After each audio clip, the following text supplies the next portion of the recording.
Bom dia, meus irmãos e amigos.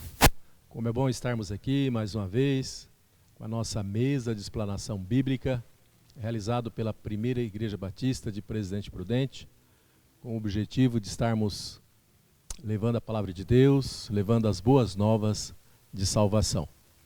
E hoje nós temos aqui o privilégio de ter aqui o pastor Edson Borges de Souza, o pastor titular da PIB-PP, juntamente com ele o pastor Humberto Sedano, da nossa congregação lá de Álvares Machado, e eles hoje vão fazer com que nós possamos aprender um pouco mais, da palavra de Deus, nos trazer mais ensinamentos, de tudo aquilo que o nosso Deus tem a nos ensinar. E também hoje vamos iniciar mais uma série de estudos, Hoje estamos aqui iniciando então o estudo do Sermão do Monte, Teremos aqui vários estudos, sobre esta questão, onde Jesus vai nos ensinar sobre os princípios, do reino de Deus e como viver, como ter uma vida cristã autêntica, Então vão ser vários temas, dentro aqui do Sermão do Monte. Então, se você tem interesse, participe conosco, esteja conosco aí nesse trimestre, Serão estudos maravilhosos para a nossa vida. E hoje nós temos como título, da nossa lição, o caráter cristão. O caráter cristão, que tem como texto áureo o livro de Mateus, o Evangelho de Mateus, capítulo 5, lá no versículo 12. Nós vamos ler para a nossa meditação, que diz assim: Exultai e alegrai-vos, porque é grande o vosso galardão nos céus, porque assim perseguiram os profetas que foram antes de nós. Nós vamos orar, agradecendo a Deus por este momento e também pedindo a Ele orientação e sabedoria para a reflexão nesta noite. Vamos orar. Querido Deus, Pai amado, Pai de misericórdia, obrigado, Senhor, por mais esse dia, por mais este momento tão maravilhoso nas nossas vidas, onde estamos aqui com a mesa de explanação bíblica para estarmos estudando, meditando na Tua palavra, Senhor. Obrigado, Senhor, por esta oportunidade e que o Senhor esteja nos orientando, nos dando entendimento, sabedoria da Tua palavra, Senhor. E todos aqueles que estão também nos assistindo aí, que sejam grandemente abençoados com o estudo desta noite, Senhor. Obrigado, Senhor, pela presença dos pastores aqui também, do Flávio que está ali na transmissão. Ó Pai querido, muito obrigado, que o Senhor esteja nos protegendo, nos guardando, e que tudo que formos fazer aqui e falar, seja para a honra e glória do Senhor. Obrigado, Senhor. Esta é a minha oração que eu faço. Agradecido em nome de Jesus. Amém, Senhor. Amém. Muito bem, como eu já disse, serão temas muito importantes, para as nossas vidas. E eu espero que você esteja acompanhando conosco, a cada transmissão, a cada programa, que você esteja conosco acompanhando os estudos. E hoje o pastor Humberto vai estar iniciando, então, fazendo as suas primeiras considerações, sobre esse tema, o caráter cristão.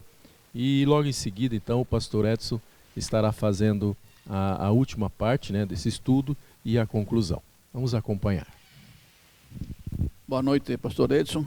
Boa noite, irmãos Carlos, também para o Flávio que está na parte técnica, e também cada pessoa que está participando do nosso novo desafio, novo trimestre com novas lições acerca do Sermão do Monte, 3 capítulos de Mateus, capítulos 5, 6 e 7. Bom, depois de 4 séculos de silêncio, encontramos agora o início do Novo Testamento, E é interessante ver o paralelo, De um lado temos o Antigo Testamento, onde está o Pentateuco, e ali aparece o Código do Reino, a lei de Moisés dada no Monte Sinai, o que deveria ser obedecido ao estabelecer-se o reino de Israel na Palestina. No caso do Novo Testamento, há um paralelo. Vemos nos evangelhos, já não é o Pentateuco, vemos um Código do Reino. Assim como havia no Antigo Testamento, aqui temos um Código do Reino. É a lei de Cristo dada no Sermão do Monte. Assim como Moisés deu no Monte Sinai, aqui temos Cristo dando o sermão do monte. Interessante que Moisés dá 10 mandamentos, Cristo dá 9 bem-aventuranças. O que deveria ser obedecido ao estabelecer-se a igreja do Senhor no mundo. É interessante esse paralelo. Para muitos historiadores e teólogos, este sermão da montanha, sermão do monte, é considerado um dos ensinamentos mais importantes do cristianismo, apresentando princípios éticos e morais que orientam a vida cristã. Em Mateus, que é o primeiro evangelho, não? Que não foi escrito em primeiro lugar, foi Marcos, mas Mateus está colocado entre Antigo e Novo Testamento, porque é o que mais cita o Antigo Testamento, umas 65 vezes, e também é um evangelho apresentando a Cristo como o Messias prometido a Israel. Aqui em Mateus, Cristo é o rei, é o legislador, é o mestre, é o profeta e é o salvador. E no evangelho, que é altamente didático, encontramos 5 grandes sermões, que são as colunas do evangelho. O sermão do monte é a primeira coluna que aparece aqui. É interessante ver Mateus, porque o evangelho e o Novo Testamento surge do Antigo Testamento, como cumprimento daquilo que estava prefigurado. Então realmente aqui temos algo que Cristo vai cumprir com sua vida e com seu ministério. Como diria um comentarista, não? Aqui temos o melhor vinho em Cristo Jesus através do evangelho. Aqui certamente Cristo vai usar muito essa frase, não? Ouvistes que foi dito, eu porém vos digo. Aqui vemos sua autoridade como Messias, como mestre, como profeta, certamente colocando a graça de Deus no lugar da lei, porque o evangelho de Mateus mostra a excelência espiritual do Senhor Jesus sobre Moisés e também a superioridade ética da graça sobre a lei. Realmente é maravilhoso. Gandhi, que foi um grande pensador, um grande filósofo, ele disse assim, não?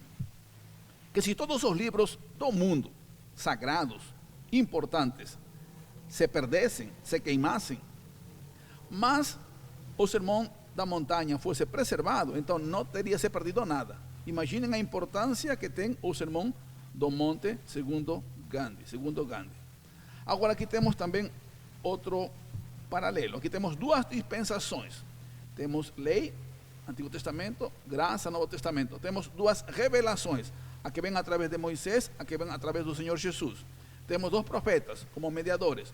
Temos Moisés e temos o Senhor Jesus. E temos 2 legislações. A legislação da lei e a legislação da graça. Tá? Como disse João. Porque a lei foi dada por intermédio de Moisés, a graça e a verdade vieram por meio de Jesus Cristo. Então o sermão da montanha é muito mais que um sermão. É na verdade uma espécie de resumo de todos os sermões que o Senhor Jesus pregou. Aqui aparece certamente como um sermão inaugural. Vamos a ver então o primeiro tópico aqui, o perfil do Senhor Jesus como o profeta messiânico.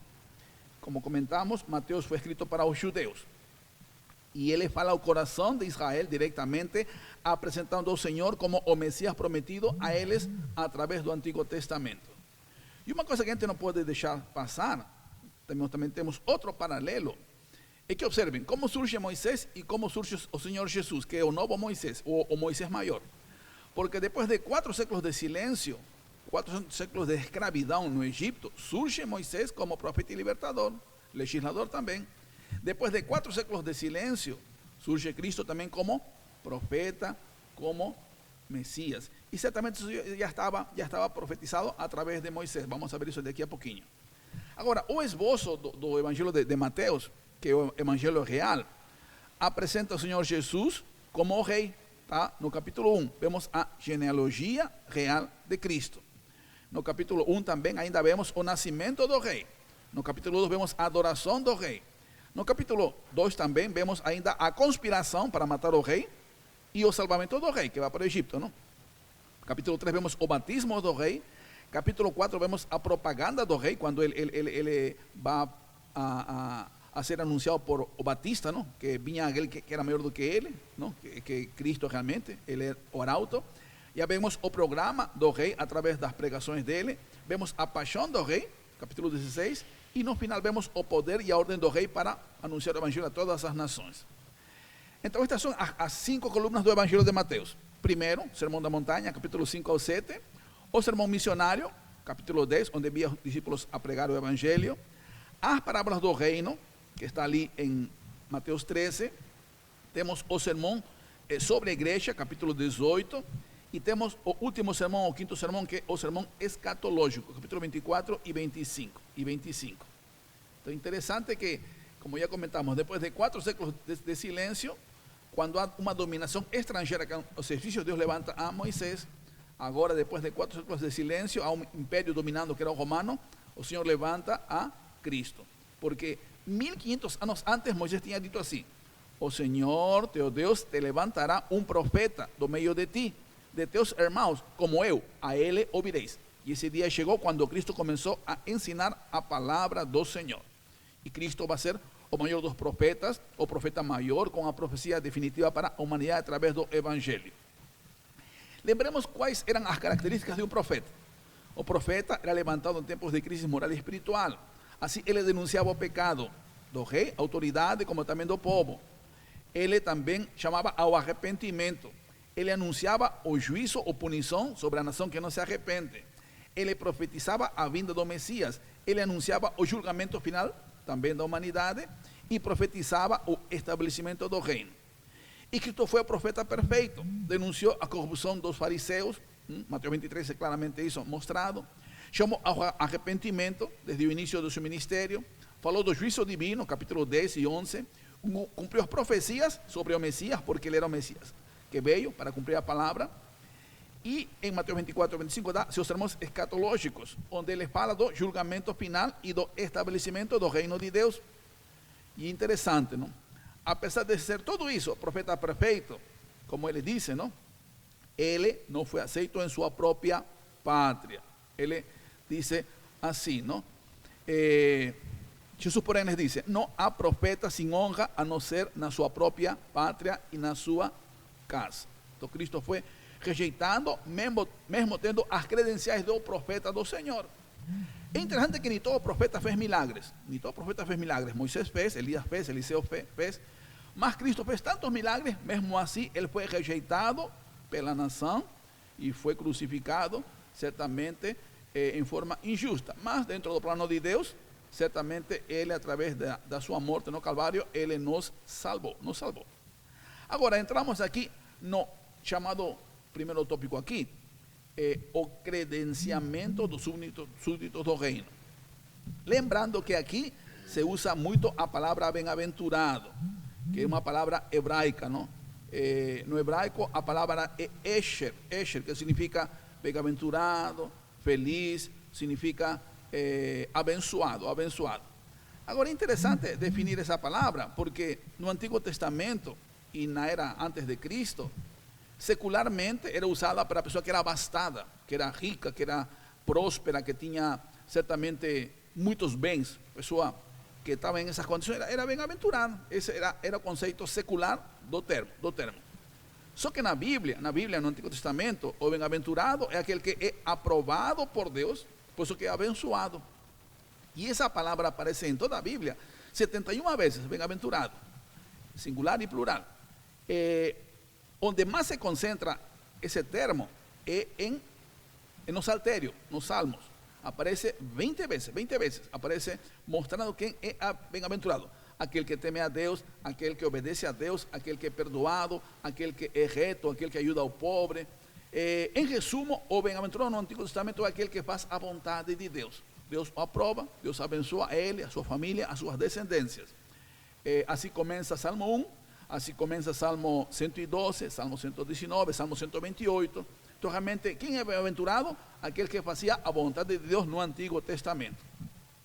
Agora vem o Senhor Jesus e vai usar essa palavra, só que no grego, para falar a pessoas pobres, porque lembre que havia, como hoje também na antiga, havia uma pirâmide social.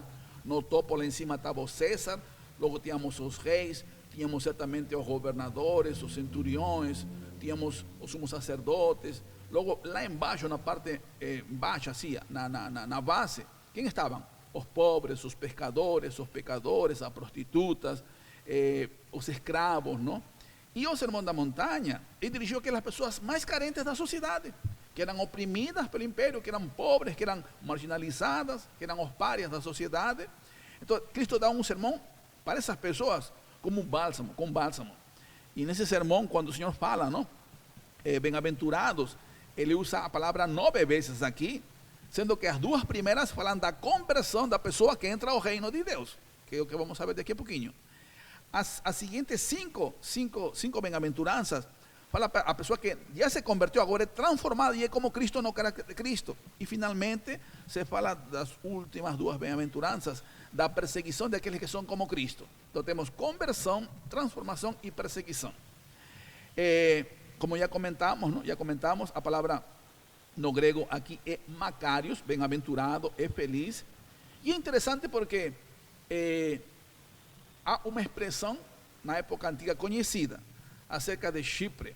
Chipre é uma ilha do Mediterrâneo e era chamada a Ilha Bem-aventurada ou a Ilha Feliz. Por quê? Porque a ilha tinha tudo. Na questão da natureza, tinha assim, na flora, na fauna, nos minerais, tantas coisas tinha tudo. Então ninguém precisava sair da ilha, porque era preciosa, era perfeita, um paraíso. E era chamada assim, não? Era chamada assim, a ilha feliz, a ilha bem-aventurada. Mais ou menos essa é a ideia aqui.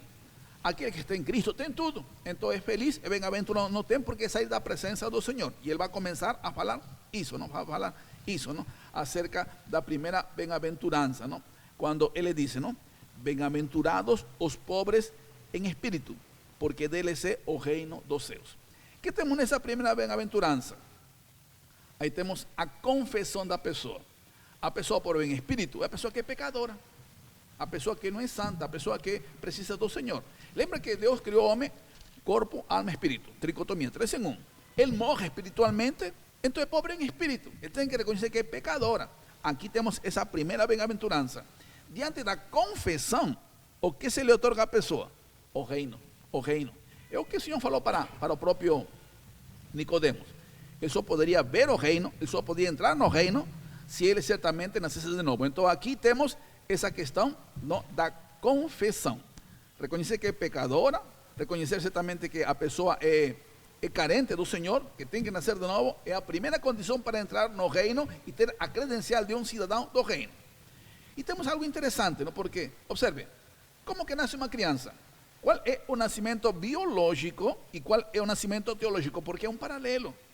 Uma criança, quando nasce, o faz de forma traumática. A criança nasce ensanguentada e nasce chorando. E a pessoa que em Cristo nasce espiritualmente, nasce de novo, também sai ensanguentada através do sangue de Cristo no Calvário e nasce chorando, porque certamente aí vem a segunda bem-aventurança, não? Porque diz assim, não? Bem-aventurados os que choram, porque eles serão consolados. Então, na primeira bem-aventurança temos assim, a confissão e nós temos o arrependimento. Porque toda conversão genuína tem esses 2 elementos para ir aos pés de Cristo: confessar os pecados e arrepender-se. E arrepender-se é algo traumático, é quebrantamento, é derramar-se diante do Senhor. E diante desse chorar, desse quebrantar, Deus consola, porque agora é filho de Deus, agora entrou no reino, agora certamente foi justificado, foi santificado, foi limpado pelo sangue do Cordeiro. Então Deus o abraça como parte do reino do Senhor. E essa pessoa que confessa o pecado, essa pessoa que se arrepende chorando, como disse David, os sacrifícios para Deus são um espírito quebrantado, a um coração quebrantado e contrito não desprezarás a Deus. Então Deus recebe essa pessoa como uma nova criatura. Então esses são os 2 tópicos com relação à conversão do novo cidadão do reino, não? A confissão do pecado, porque reconhece que é pobre em espírito, e quando se arrepende, porque ela chora, se lamenta daquilo que fez, que falhou com Deus com relação a sua santidade, porque ele pecou, é pecador realmente, e assim certamente nasce de novo, se torna cidadão do reino. Lembrando que temos um reino paralelo, não? Antigo Testamento havia um reino que era terreal, este reino é celestial, reino dos céus, o reino dos homens, reino de Deus, um reino paralelo.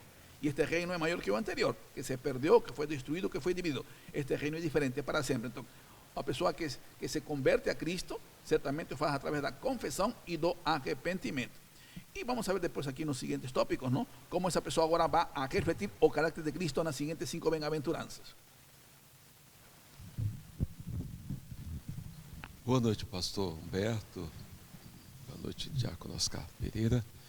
E boa noite a você, também nosso irmão, nossa irmã, e aqueles que são amigos do Evangelho, que também entram aqui no nosso site, não é, para acompanhar esses estudos da nossa mesa de explanação. Né? Então, como já bem colocado pelo pastor Humberto, né, os primeiros pontos, vamos agora ao caráter dos súditos do reino. Né?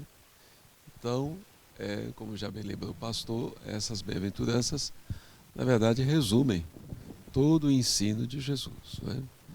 Veja que a primeira, que fala da humildade, fala que herdarão o reino, e a última, que fala dos perseguidos por causa da justiça, que é o código de Deus, também entrarão no reino aqueles que são perseguidos por causa da justiça. Então, a palavra reino do céu, o reino de Deus, é moldura, né? Aí a primeira e a última bem-aventurança, não é? Também vamos lembrar que Mateus usa reino do céu, como judeu que é, ele evita usar o nome de Deus. Então, por reverência ao nome de Deus, ele sempre fala reino do céu. Não é? E sabemos que o caráter é a soma dos hábitos. Não é? Então, agora, essa nova criatura em Jesus, essa nova vida bem colocada pelo pastor Humberto, que temos em Cristo, justificados, santificados, né? E aguardando a nossa glorificação, né? Ou pela morte, entrando na glória, ou pela segunda vinda de Cristo, que virá em grande poder e glória, quando não passaremos pela morte, mas subiremos um piscar de olhos a encontrar o Senhor nos ares, com os demais remidos, que já estão com Jesus e que virão com Jesus em sua segunda vinda gloriosa. Mas enquanto estamos aqui, né, devemos evidenciar então esse caráter ético, não é? Assim como, bem lembrado pelo pastor, os 10 mandamentos têm a ver com o caráter de Deus, não é? Também as bem-aventuranças têm a ver com o caráter, então, de Deus que deve ser implantado em nós. É Cristo em nós, não é?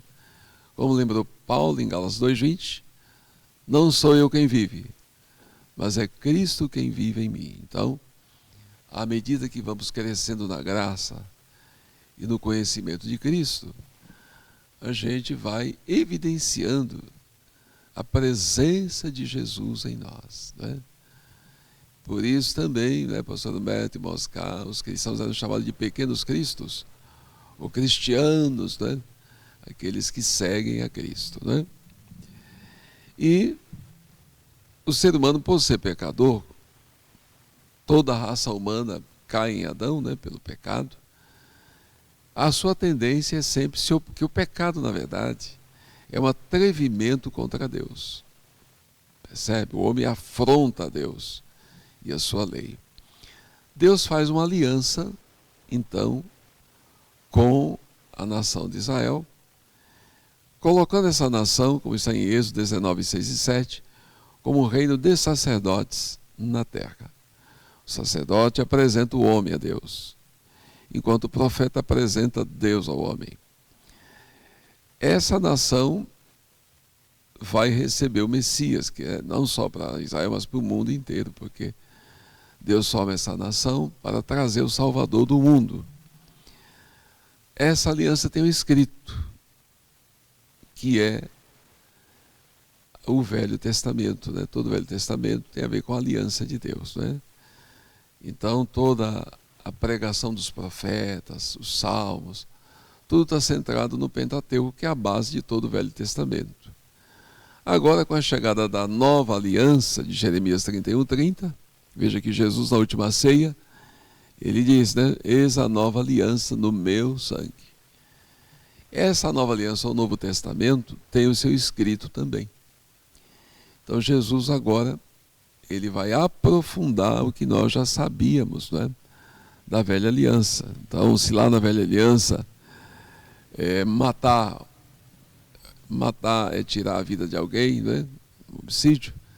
Na nova ele fala guardar ira, guardar rancor, guardar raiva contra o seu irmão, também é fazer isso, né? E João fala, em sua primeira epístola, que quem odeia seu irmão é homicida, é assassino, né? O adultério não é só a conjunção física com outra mulher que não é esposa, mas o adultério também é na mente, né? Imaginar, Jesus desce, né? Ele vai para o lado, ele desce no aspecto subjetivo, né? O lado objetivo é o adultério em concreto, a conjunção física com outra mulher que não seja esposa. Mas ele vai ao subjetivo, a imaginação, a intenção deve ser também confessada a Deus, não é? E assim por diante. Então, esse sermão do monte, não é realmente maravilhoso e mostra o rei, que é Jesus, por enquanto num reinado invisível nos corações, que terá sua expressão visível, Mateus 24:14, né, quando ele voltar em grande poder e glória. Aí veremos, sim, Jesus vai evidenciar toda a sua glória. No Monte da Transfiguração, Jesus mostrou um pouco dessa glória, quando se transfigurou, conversando com Moisés e Elias, na frente de Pedro, Tiago e João. Então, eles puderam ver um pouco da glória de Jesus, não é? E Jesus começa o Sermão do Monte, que estudaremos esse trimestre, que vai pelo capítulo 5, 6 e 7. E começa com essas bem-aventuranças que devemos prestar bastante atenção. E veja que a primeira é a humildade. A humildade. Como lembra o Guimandino, num dos seus livros, que eu li, não vou lembrar qual dos livros, ele falou: o mar é tão grande que para tocar em suas águas, você tem que descer a nível zero. Não é? Aquela imensidão de água, você tem que descer a Serra do Orgulho. Então, aí podemos metaforicamente falar, por analogia ou comparação, como se Deus fosse o mar. E para ter contato com esse Deus tão grande e maravilhoso, ter contato com esse Jesus que é Deus na pessoa do Filho, é preciso descer a Serra do Orgulho. É preciso tocar nas águas, né? Da presença de Deus, da presença de Jesus em nós, da presença do Espírito Santo, com a humildade. Sem humildade nós não teremos êxito, não é? E foi o que disse Moody, né? Moody disse certa vez: podemos fingir, dissimular, disfarçar todas as virtudes cristãs, menos uma, a humildade. Se você não tem humildade, logo vão perceber. E ela é tão delicada que se você falar que é humilde, já não é mais. Não é verdade? Também, eu li Moisés Marinho de Oliveira, de uma freira muito famosa por seus atos de bondade, pastor Humberto e Oscar, internautas, seus feitos maravilhosos, e pensando em promovê-la na hierarquia a um cargo maior, encaminharam aquela freira para o cardeal. Chegando diante do cardeal fez muitas perguntas para ela e achou aquela freira excelente. E no final, então, da entrevista, ele disse: eu gostaria que você engraxasse as minhas botas. Ele estava de bota, as minhas botas. E ela disse: mas eu, uma pessoa tão importante, como o senhor já percebeu, de tantos feitos maravilhosos aqui, como vou engraxar suas botas? E ele disse: então, pode retornar, você está dispensada da entrevista. E escreveu lá, no relatório que ele tinha que fazer, o seguinte: a moça é maravilhosa, é excelente, mas lhe falta a principal das virtudes, a humildade. Naamã tomou uma grande lição também nesse sentido. Chegando aquele general, primeiro foi ao rei Jorão, querendo a cura da sua lepra. Jorão ficou assustado, porque geopoliticamente a Síria dominava muito nesse momento em Israel. E ele achou uma afronta o que Naamã estava querendo agravar a situação. Mas Eliseu mandou que recado: mande esse homem até mim. E Naamã, chegando na casa de Eliseu, Eliseu nem saiu lá fora para recebê-lo, mas mandou pelo seu servo Geazi que ele fosse ao Rio Jordão e se mergulhasse 7 vezes. E ele ficou muito irado. Não há na minha terra rios melhores e mais limpos do que esse Rio Jordão. E voltou muito enfurecido. Mas seus servos o convenceram. Não é? Como lembra Romilda contando essa história? Meu Senhor, viemos de tão longe, tão longe. É tão simples, é só mergulhar no rio, meu Senhor. E ele então voltou, pastor Humberto, e mergulhou, né, irmãos? Na 7ª vez, sua pele ficou como de uma criança. Deus o curou da lepra. E o general, tão poderoso, mas com uma doença terrível, que o afastava das pessoas, agora aprendeu a principal virtude, a humildade. E volta para sua casa levando terra de Israel.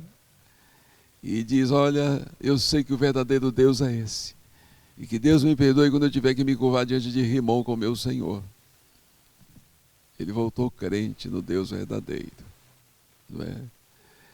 E assim nós vamos aprendendo, não é? Por exemplo, como Naamã, né? Como Cornélio lá de Cesareia, né? Aquele homem tão poderoso, comandava uma centúria, que é a 6ª parte de uma legião, né? Um homem muito poderoso, italiano, no momento em que o Império Romano dominava o mundo, né? E ele, quando Pedro chega à sua casa, não vou contar a história, vocês sabem, ele se ajoelha diante de Pedro. E Pedro diz: olha, levanta-te porque eu também sou homem. E não aceitou aquela posição de pregou o evangelho para Cornélio. Cornélio se converteu, com ele muitos outros. O cristianismo tem mais um discípulo, que é Cornélio, que aprendeu pela humildade. Ele tinha um coração humilde. Por isso Deus mandou aquele anjo falar com ele para mandar chamar Pedro. Porque ele não poderia entrar no céu pelas esmolas que fazia, mas pela justiça de Deus em Cristo, aplicada à sua vida, que é a justificação. E temos também o caso da mulher Sirofenícia, né, que é uma mulher que tinha a sua filha demoniada. Jesus testou a sua humildade e ela foi aprovada por Jesus. E teve o seu problema resolvido. Com certeza, pastor Humberto, a sua idade já, Oscar, eu e você também, às vezes olha algumas pessoas e fala: essa pessoa é maravilhosa, que pessoa inteligente, trabalha também, mas lhe falta essa virtude principal, humildade. Falta humildade. Então só os humildes herdarão o bem. E se você quer saber se você tem essa virtude, veja quando você é humilhado por alguém, quando você é depreciado, zombado, pelo seu marido, por sua esposa, por um filho, por um parente, por um vizinho. Quando alguém quer pisar na sua cabeça, como você reage? Você reage como ovelha? A ovelha não é um animal de ataque. O cachorro como pitbull é um animal. O cachorro como um pitbull é um animal de ataque. A ovelha não. Ela tem visão lateral, não frontal. Os de visão frontal são de ataque. Ela é um animal dócil. Ela não reage para atacar. Não é? Então, se você é ovelha, terá reação de ovelha. Terá reação de ovelha e vai evidenciar esse caráter de Jesus, que é a humildade. Né? Então é muito importante quando a gente detecta isso num pastor, num diácono, num membro antigo, num membro novo da igreja. E a gente que já, pela idade que a gente vai chegando, a gente presta muita atenção nisso, não é? A humildade. Às vezes pessoas assim bem graduadas, ou pessoas de posses materiais, evidenciam humildade, que você fala, olha, ele se converteu mesmo. Ele tem sim essa nova vida, né? E os que choram, né? Porque os bem-aventurados vão entrar os pobres em espírito, ou humildes de espírito, ou humildes em espírito, né? Conforme a tradução, herdarão o reino. E os que choram, não é? Serão consolados. Serão consolados. E a analogia que o pastor fez do bebê, o pastor Sedano fez do bebê quando nasce, não é? Envolvido em sangue, e agora nascer de novo em Cristo, que é o nascimento de cima, pelo sangue de Jesus, é bem pertinente. Então, do nascimento natural, do útero da mamãe, você entra neste mundo. Para entrar no céu, é preciso nascer de novo em Jesus, que é o que ele diz a Nicodemos. Nicodemos elogia Jesus como um grande mestre, mas Jesus vai direto ao ponto. Se alguém não nascer de novo, não pode entrar no reino do céu, não pode ver, não pode entrar no reino. É preciso nascer de novo. Então é por isso que não importa quem você é neste mundo, se é pobre, se é rico, se é desembargador, se é deputado federal, se é um doutor, se é um pedreiro, se é um construtor, se é um gari, não importa quem você é. Uma vez que você nasceu de novo em Cristo, você é uma criança, não é? Agora em crescimento, não é? Que deve receber o leite espiritual e vai crescendo e se desenvolvendo no conhecimento de Jesus, não é? Comemorei em São Paulo 20 anos, né, na igreja de uma membresia maior. Conheci gente de todo tipo, não é? Desde o mais pobre ao mais rico, desde o menos graduado aos graduados, gente de todo tipo da sociedade. Eu pude conviver ali na PIB da Penha e detectar pessoas muito importantes, que você só sabia que era porque a gente sabia quem ela era, mas ela não evidenciava isso na sua fé em Jesus, não é? Os que choram terão o consolo de Deus, não é? Entrar no reino enseja sofrimento, porque Jesus disse que esse mundo jaz no maligno. Então os filhos do reino vão sofrer situações que vão chorar. E a gente vê os crentes novos que chegam à igreja como são provados, né? E nós vamos lá como pastores consolar, ajudar.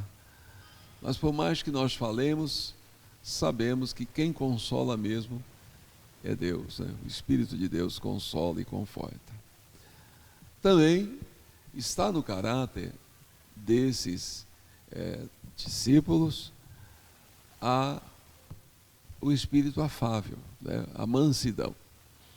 A mansidão, que é o espírito afável e amável, também evidencia um cristão. Porque a nossa disposição pela velha natureza é sempre bélica, é sempre para o embate, para o combate, para a afronta, para a desavença e não para a avença. Mas quem tem Jesus deve ser manso, amável, afável. Por isso ele não usa a sua posição social, seu dinheiro, para pisar em ninguém. Um dia aqui no salão social, na hora da IBD, estava terminando a IBD, tinha terminado na verdade, o pessoal estava saindo das salas, que minha classe fica aqui no salão social, né? Uma dessas pessoas muito importantes na sociedade, já aposentada, falou para mim que ela lamentava ter feito mal para muita gente na posição dela. Olha, pastor, como eu lamento ter prejudicado tanta gente. Como eu fui má. Mas agora ela conhecia Jesus e lamentava todo o orgulho, toda a maldade do passado, não é? E agora, como nova vida em Cristo, ela evidenciava esse espírito afável, amável em Jesus. Também os que têm fome e sede da justiça de Deus serão saciados. Sabemos que a justiça de Deus é todo o código dele, não é? Todo o código. Veja que lá no Salmo 119 você tem pelo menos 8 sinônimos da palavra de Deus, não é? Quando alguém procura um advogado porque tem uma questão de justiça, é porque tem uma questão de justiça para resolver. E o advogado vai procurar no código, vai enquadrar aquele problema no código, nas leis do país, não é? Se é uma questão civil, penal, tributária, agrária, trabalhista, previdenciária, né? Ou do direito notarial, que não é muito conhecido, mas que é um direito vasto, e assim outras áreas, né? Direito internacional, às vezes a pessoa tem uma questão internacional para resolver, né? Teve um problema aí, estava num avião, digamos que o Oscar vai viajar, e a bandeira do avião que ele comprou a passagem é a bandeira norte-americana, ou é uma bandeira da França. Então, no direito internacional, ele vai ter que buscar esse direito pela bandeira do avião. Se o avião é francês, vai ter que entrar no território francês, o seu advogado, para buscar esse direito no contexto internacional. Então, o advogado vai sempre procurar a lei escrita, não é? Constituição, os códigos naquela área, etc. e tal, né? E para nós, o código de Deus é a justiça dele, né? A justiça que se expressa pela palavra dele. Então, quando a Bíblia diz, por exemplo, aquele que furtar lá em Levítico deve devolver o que furtou e mais um quinto, me parece que é um quinto, parece que é um quinto sim, que ele deve devolver, é a justiça de Deus sendo aplicada, né? Sendo aplicada. O jornaleiro deve receber no mesmo dia o seu pagamento. É a justiça de Deus, é a lei de Deus, né? Então, aqueles que têm fome da justiça de Deus, da lei de Deus, serão fartos, né? Então, um crente que está crescendo nessa graça e conhecimento de Cristo, que segue para a eternidade, por toda a eternidade, nunca vai dizer, estou nessa igreja há 40 anos, já sei tudo. Não vou nem beber porque eu já sei tudo. Tudo que o pastor Humberto prega aí, o pastor Wilson, o pastor Luiz, né? O pastor Anísio, o pastor Gabriel, tudo eu já sei tudo. Ah, sei tudo. 40 anos nessa igreja. Na verdade, ele não sabe nada, né? Porque o que aprendeu alguma coisa nunca vai dizer isso. Nunca vai. E vai sempre ter fome. É a pergunta que eu faço aqui aos novos com nova opção de fé. Né? Eu pergunto, você lê a Bíblia todo dia? Alguns dizem, não, eu leio dia sim, dia não leio todo dia não. Eu falei, você não come todo dia? Você toma café da manhã, você almoça, você janta ou toma um lanche. Você não pode comer hoje, né? No café da manhã, no almoço, na janta, agora vai ficar um mês sem comer. Tem crente que faz isso, lê a Bíblia de vez em quando. E tem histórias muito incríveis aí de crente que o pastor... Aliás, eu estava ouvindo o pastor Ilander, ele falando que ele tem o hábito de visitar e pedir a Bíblia da pessoa para ler. E há várias casas em que a pessoa não consegue achar a Bíblia. Não consegue achar. E já teve caso de o óculos estava procurando, estava dentro da Bíblia. Há muito tempo procurando esse óculos aí, estava dentro da Bíblia. Então a fome e sede dessa justiça do Senhor, os que têm serão saciados, né? O Espírito de Deus, que é o autor da Escritura, vai iluminar a mente para entender a Escritura e vai crescer. Também vai evidenciar a misericórdia, não é? Os misericordiosos alcançarão misericórdia. Em Tiago 3 aprendemos que o juízo será sem misericórdia para aqueles que não exercem a misericórdia. Então, pessoas muito duras, às vezes a gente vê aí, né? Nesse dia eu conversava sobre isso, Oscar, pastor Humberto, irmãos, eu falava, olha, se você trata seus filhos com muita dureza, não faça isso. Você trata essa menina com tanta dureza, esse menino, com 12 anos está fazendo a mesma coisa que você, está sendo duro com você também. Eles vão ser duros aí fora com muita gente. Aí eu comentava, às vezes uma criança de 3 anos se joga no chão, é a forma dela estar demonstrando que ela quer que você entenda alguma coisa. Você tem que entender o que está acontecendo. E quantos pais que dão tapa, batem, gritam com a criança? Não dá aquele abraço, não é? Não exerce a misericórdia com aqueles dentro de casa, com a esposa, né? Às vezes a esposa doente, como eu já acompanhei casa aí, cirurgiada, no mesmo dia que eu já acompanhei, no mesmo dia que chega da cirurgia, está lá fazendo janta e o marido, né, andando pela casa, vendo televisão, né? Isso eu mesmo pude contemplar. Quando aquela esposa deveria estar deitada na horizontal, se recuperando da cirurgia, o maridão lá fazendo a janta e cuidando dela, não é? Então, essa misericórdia começa já na nossa casa, com o marido, com a esposa, com os filhos, com os vizinhos.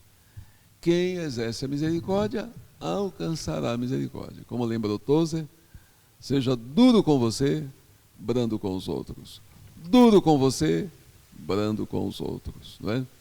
Então, quando a gente tiver que resolver um problema que está muito irado, não vai resolver. Deixa para outro dia. Se acalma, ora, se acalma. Quando você estiver calmo no controle das emoções, sobre, aí você vai lá resolver o problema. Para não ofender ninguém. Porque se é algo que o ímpio não suporta, é uma pessoa que se diz seguidor de Cristo, intolerante, impaciente e iracundo. Eles não suportam, eles ficam olhando. Eu já vi situações em que eles ficam olhando decepcionados. Eles ficam olhando assim, seja marido não crente, ou esposa não crente, ou filho não crente, quem quer que seja, que ainda não é discípulo, eles ficam decepcionados, porque eles sabem que aquilo não é bom. Não esperava isso daquele crente. Não é? É aquela tal da roda baiana, né, pastor Humberto, Oscar? Hoje eu vou dar a roda baiana. Não faça isso, porque os ímpios ficam muito decepcionados, não é? E, finalmente, não é? Os limpos de coração. E aqui, inclusive, na lição, ele faz uma grande explanação aqui nessa questão, fala de Moisés, que quis ver a glória de Deus e só pôde ver pelas costas, né? Da volta de Jesus, quando voltar em grande poder e glória, né? Aí ele cita também aqui 1 Coríntios, né? E vai, 1 João 3, 2 e tal, né? E a pureza aqui tem a ver com um coração puro, como Davi pediu. Cria em mim, ó Deus, um coração puro, renova em mim um espírito estável, né? A pureza na Bíblia, como lá em Levítico, está sempre ligada à vida. E a impureza sempre ligada à morte. Todos os animais que eram proibidos de comer estavam ligados à morte. Sejam aves, animais terrestres, sempre ligados à morte. Eles não podiam comer. E os animais puros, eles podiam comer sempre ligados à vida. E sabemos que a pureza é algo muito importante para a gente fugir de todos os pensamentos impuros, né? Porque a impureza, agora o contrário da impureza, vem de impudicícia, que vem de porne, por exemplo, de onde vem pornografia. Então, uma pessoa que quer ver, por exemplo, imagens pornográficas, ela está dando lugar à impureza. E sabemos que esse é um grande problema hoje, aí na internet, há viciados na internet, nessa área, destruindo a sua vida, dando lugar a demônios, né? Porque isso é um espírito de prostituição, como está lá em Oséias, que atingiu a nação de Israel.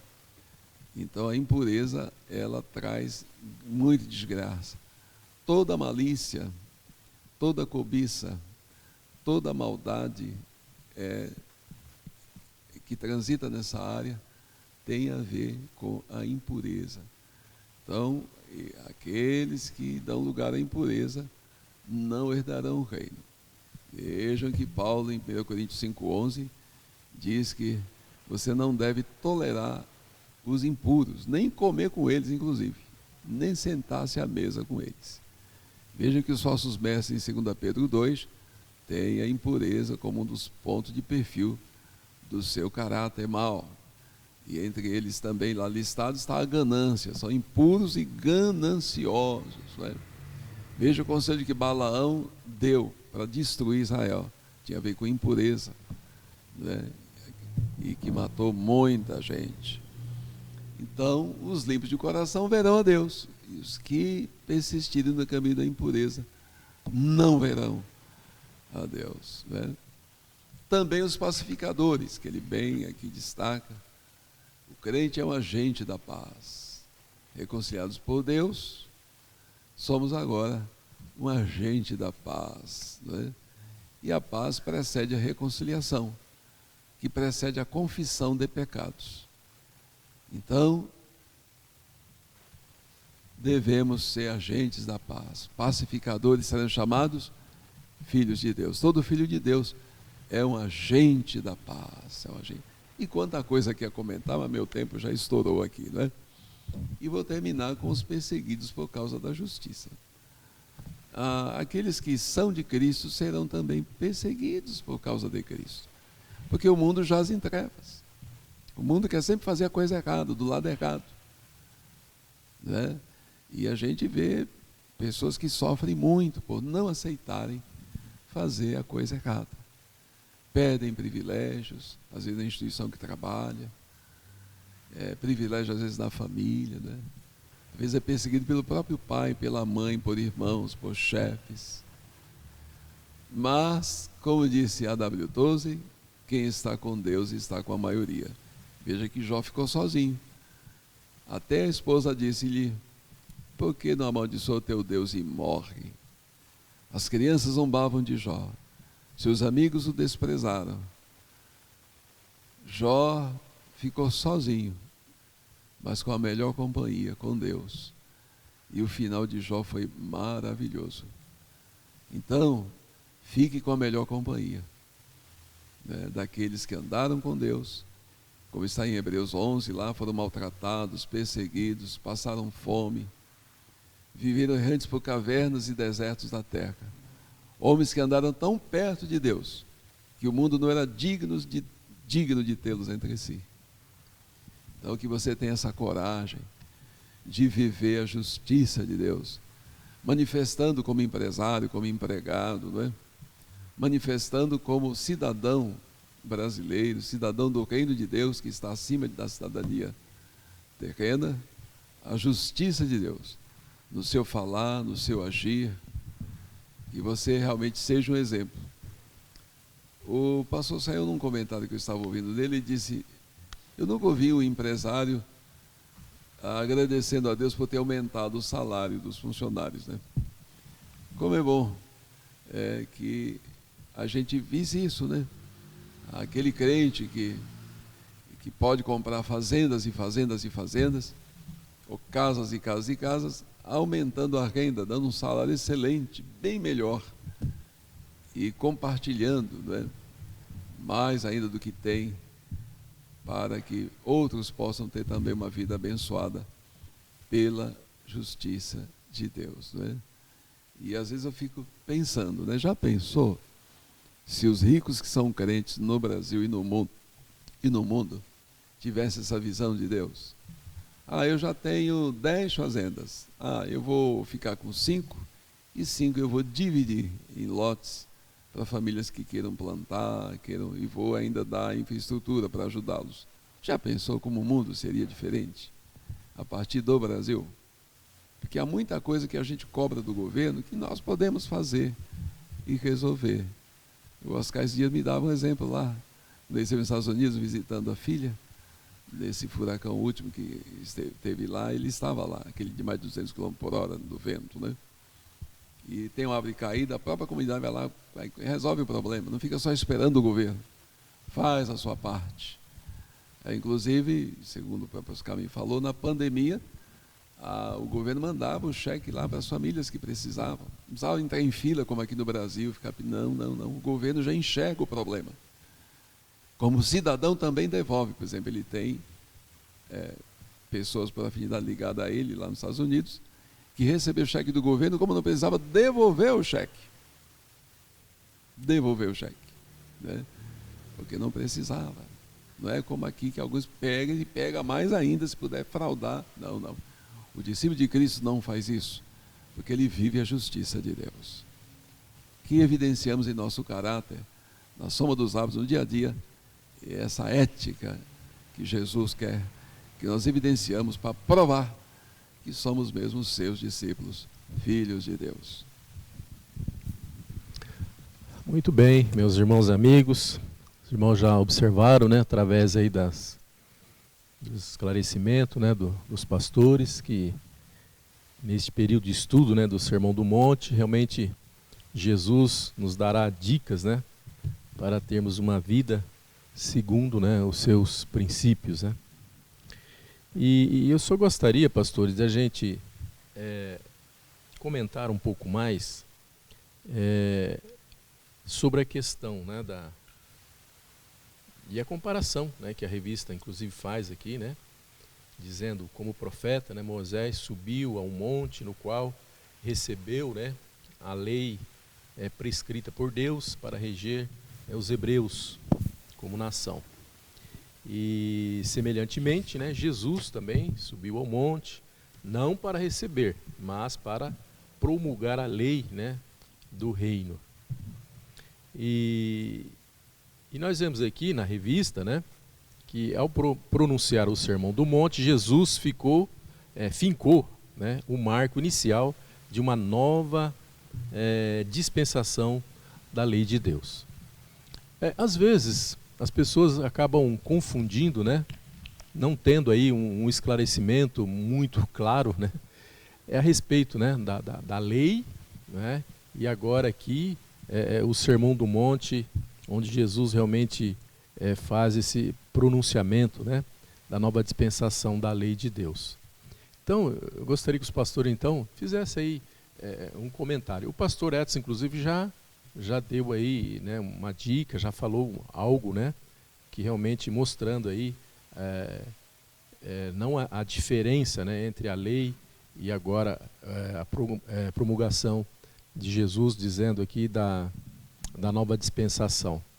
Mas seria interessante a gente aprofundar um pouquinho mais, né, dizendo aí, né, o que significava a lei, né, no Velho Testamento, e agora aqui a promulgação de Jesus aqui no Sermão do Monte, né, para que não ficasse dúvidas, né, na cabeça aí dos nossos ouvintes, vamos dizer assim.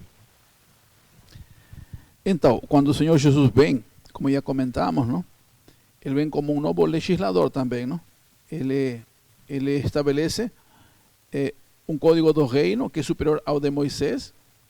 E é interessante, não? Só que como que se vê a ética do Senhor. Ele não só vem e quer substituir a lei pela graça, não? Ele primeiro cumpre toda a lei. Ele cumpriu toda a lei. Porque quando usa o verbo cumprir, tem uma parte, por exemplo, onde fala assim, não? Não penseis que eu vim para destruir a lei e os profetas. Eu não vim para destruir, mas para cumprir. E esse cumprir, ele tem duas fases, não? Cumprir no sentido de obedecer. Ele obedece os 10 mandamentos. Na verdade, tem uma historinha ali, onde o menino fala para o avô: avô, não são muitos 10 mandamentos? Fala assim: filho, são 613 mandamentos. Então é impossível cumprir os mandamentos, disse o menino, não? Só que Cristo cumpriu tudo.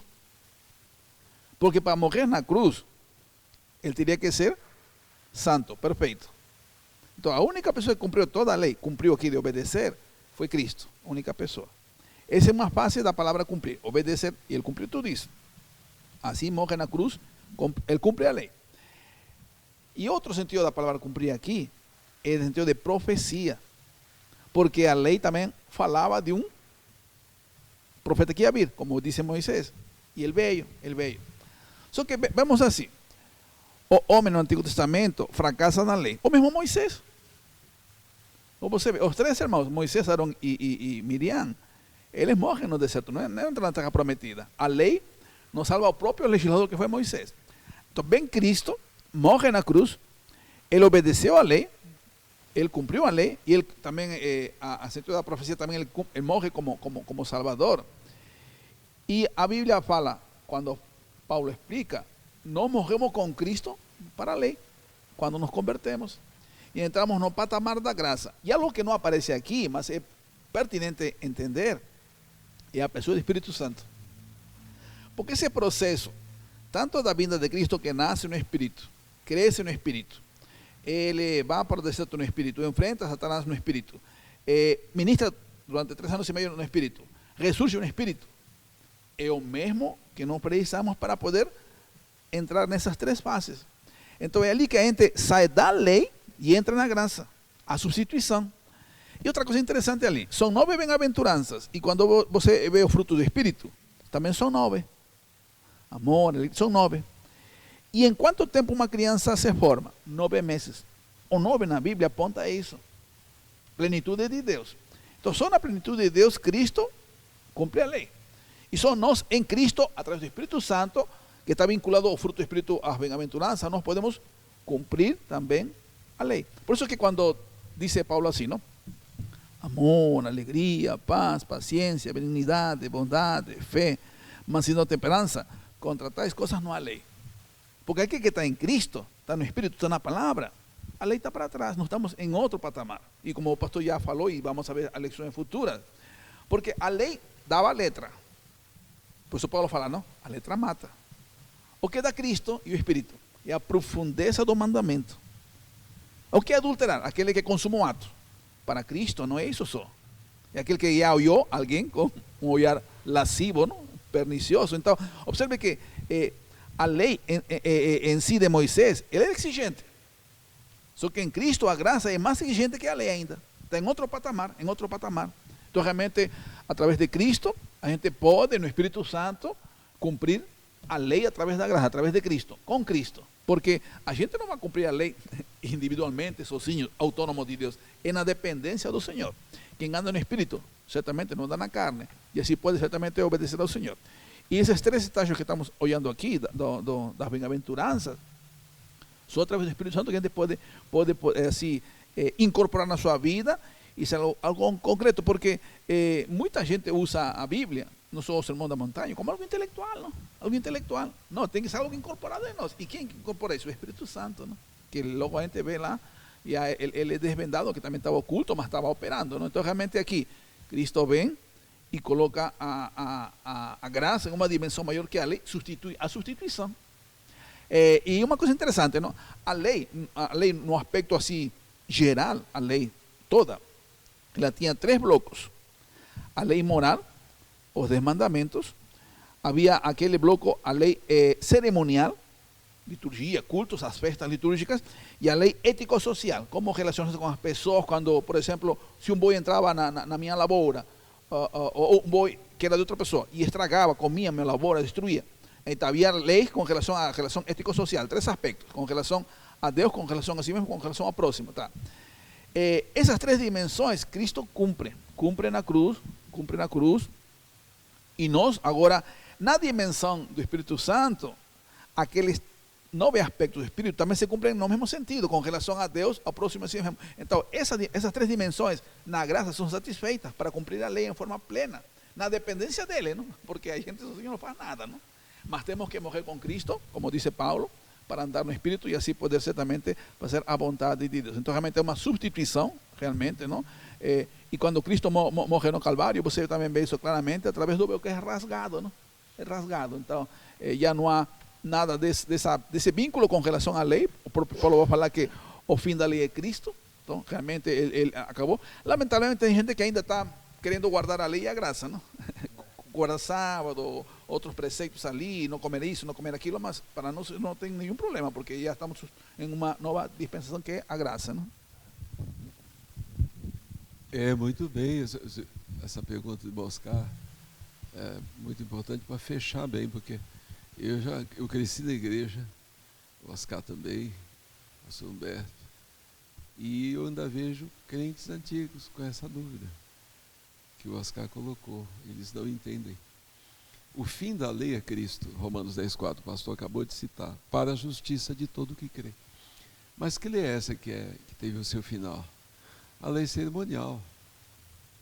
Toda a lei cerimonial,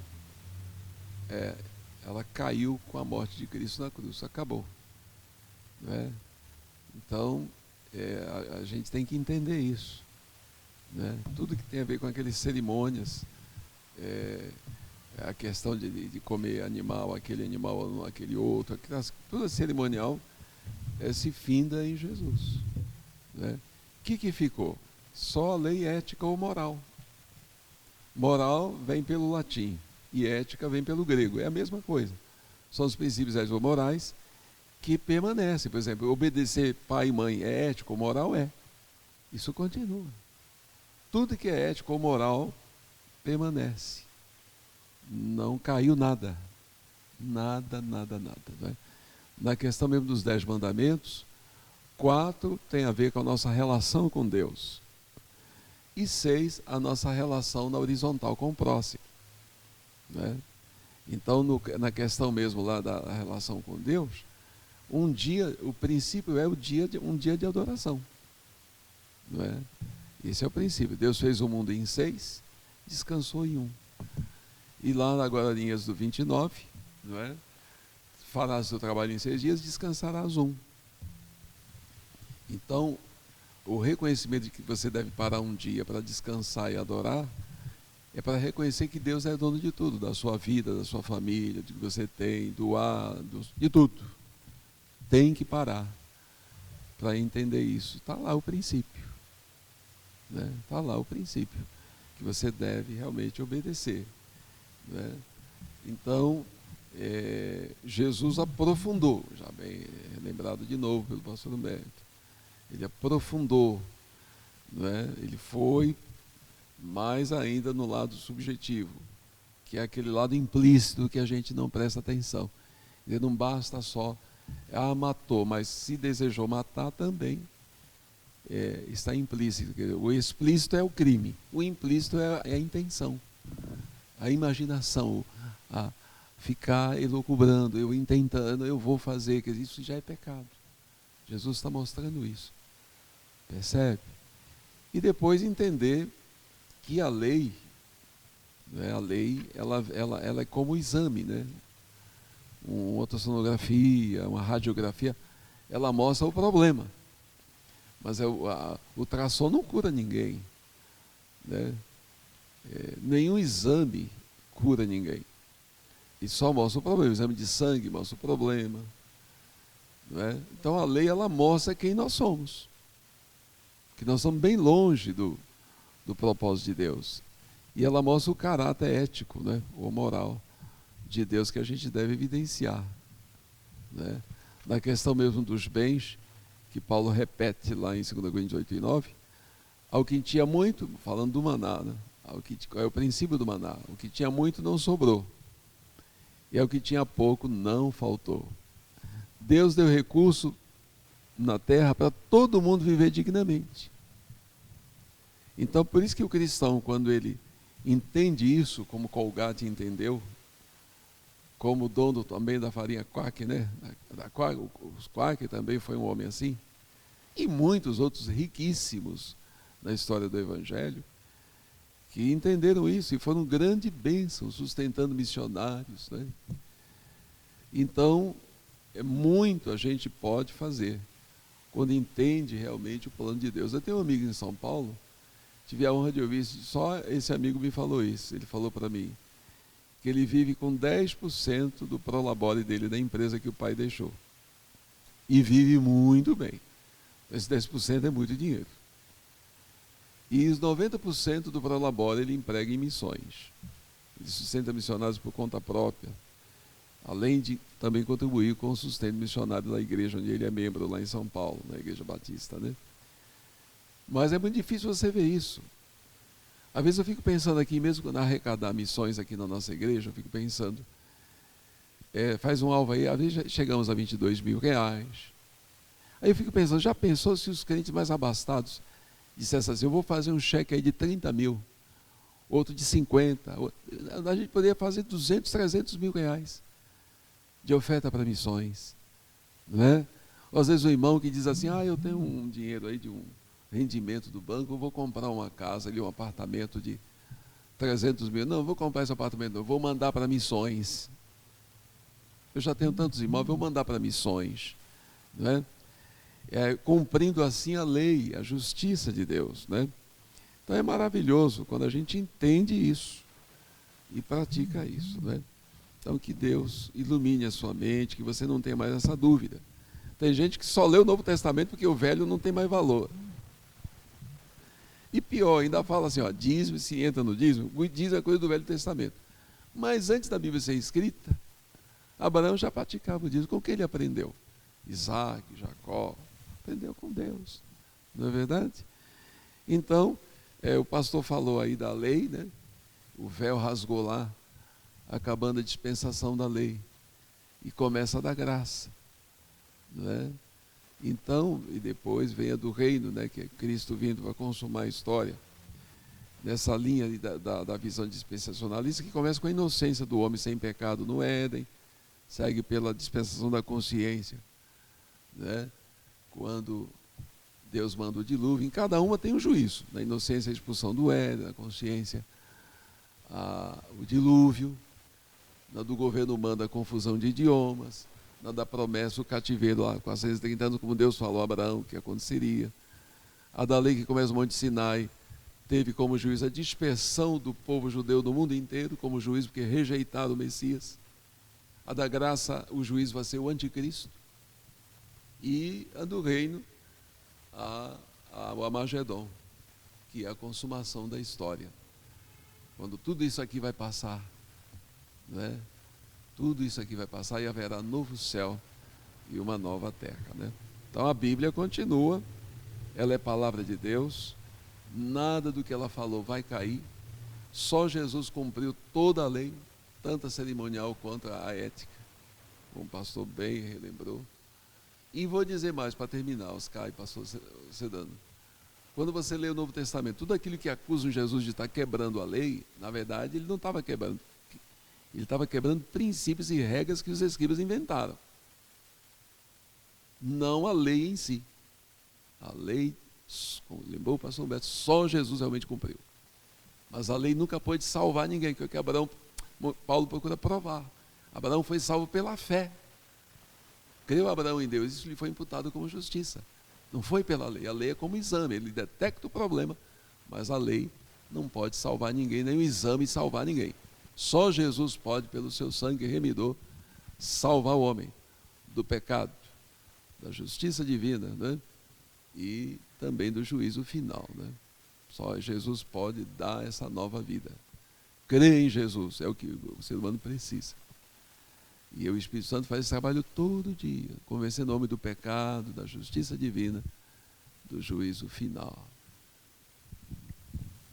Irmão Oscar, tem um versículo precioso em Hebreus, ele diz assim, não? Porque ao mudar-se o sacerdócio, uma mudança na lei também se faz necessária. Observe que o autor dos Hebreus, no Espírito Santo, não? Ele está usando a questão litúrgica da lei e a questão ético-social da lei. Se vai mudar de sacerdote, então tem que mudar toda a lei. E Cristo fez isso, não? E quer ver um exemplo? Um exemplo. Porque se você olhar os 10 mandamentos, são passivos, são negativos. A lei de Cristo não é passiva, é ativa. E é positiva. Por exemplo, a lei diz assim, não? Não assassinarás. A graça fala, você tem que dar vida. Eu não assassino, fico ali. Mas dar vida é mais que assassinar, no caso, não? Doando sangue, salvando alguém. A lei diz assim, não cometerás adultério. Você tem que ser fiel. Tem que ser leal a seus princípios. Que diz a lei? Não furtarás. Tá, eu não furto. Fico passivo. Não, você tem que dar, doar, ser generoso. Então, a graça você que é maior. Diz, não dará falta de testemunho contra o teu próximo. Tem que ser verdadeiro, tem que ser veraz naquilo que você fala. Que mais diz? Não cobiçarás a casa. Não. A vezes a gente ganha, alguém ganha um carro, ganha uma casa. Você que ficou com inveja, está cobiçando. Não, você se alegra com essa pessoa. Deus abençoa essa pessoa. Então, observe que a graça é muito mais exigente, mais profunda. Agora, outra ilustração. O que pedia a lei? 10%. A graça pede 100%. O que pedia a lei? Primogênito. O que pede a graça? Toda a família. O que guardava a lei? O sábado. Na graça, a semana toda. Então, a graça não elimina a lei, ela ultrapassa. A lei nunca vai pedir o que a graça pedia. Então, realmente, só em Cristo a gente pode ter essa experiência na dependência, não algo intelectual, filosófico, algo real. Não? Realmente, Cristo realmente veio como novo sacerdote, novo legislador, novo profeta, novo mestre para transformar nossa vida. Não? E em Cristo a gente pode satisfazer a lei, porque estamos no Espírito, fazendo a vontade de Deus. Amém. como é bom estudar a palavra de Deus, como é bom meditar na palavra de Deus, né? Isso realmente vem assim nos encher, né? Nos fortalecer para que nós possamos realmente fazer a vontade do nosso Deus. Infelizmente, estamos já chegando, né, ao final dessa mesa de explanação.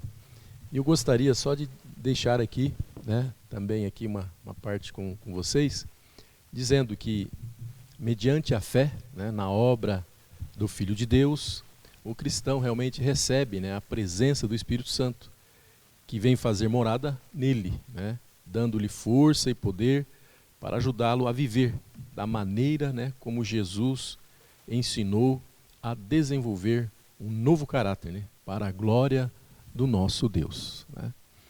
Quero aqui convidar você para estar conosco todas as sextas-feiras, né, a partir das 19h45, para estarmos juntos, né, estudando a palavra de Deus, meditando nos ensinamentos do nosso Deus eterno. E também convidar você para participar da nossa Escola Bíblica Dominical, aqui na sede, né, em Presidente Prudente, na Avenida Manuel Goulart, 503. Todos os domingos, né, a partir das 9h da manhã. Você é o nosso convidado. Nós vamos encerrar então esse estudo desta noite. Vou convidar aqui o pastor Edson Borges, né, para estar então fazendo esta oração final. Vamos orar com o pastor. Te agradecemos, Pai, por mais esta mesa de explanação, aqui com o pastor Humberto, nosso diácono Oscar Soares Pereira, por tudo que aqui nós estivemos lembrando que a Tua palavra ensina sobre o assunto de hoje, o caráter do cristão.